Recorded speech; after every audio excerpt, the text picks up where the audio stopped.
6 bullets had rained through the window of a tiny cottage in October 1913 in Portencross.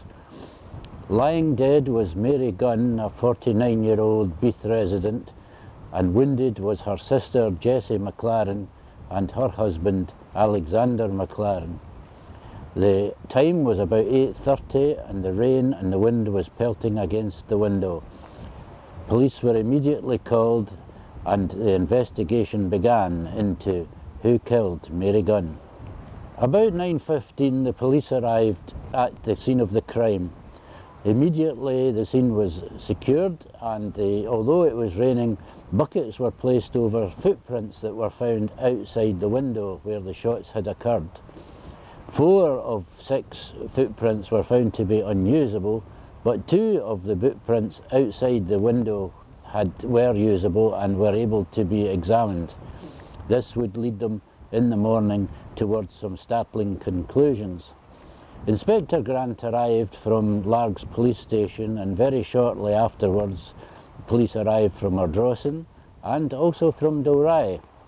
The 3 stations all worked independently but under the command of Inspector Grant for this particular crime. Alexander McLaren himself had stated that he had been out shooting, so his gun was examined for any possibility that he himself had committed the crime, but his shotgun bullets did not match the bullets of the shooting in the living room. Alexander McLaren had run out into the dark immediately after the murder and had loosed his dogs. They had not barked, strangely, when the murderer had approached the cottage, leading the police to believe that either the murderer was very quiet or known to the dogs. The dogs found no clue as to the murderer, and indeed to this day the murderer has never been found. Outside the following morning, the police searched the area up the bankings that you can see in the background of this cottage and down to the sea. There was no sign of the murder weapon, only 6 spent bullets in the outside shells and a 7th one unused lying in the dirt.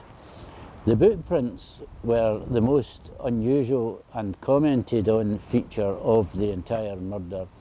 The prints were quite small and there was a Crown logo on the sole imprint in the earth, leading the police to believe that the boots were handmade.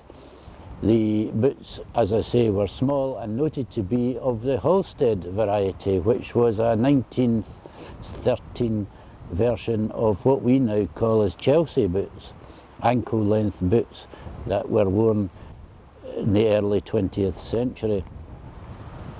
In the daylight following the murder, the bullets were examined closely and found to be from a Colt gun, a revolver type, probably a service revolver from the early 20th century. These were commonplace and, unlike today, could be had fairly easily throughout the country.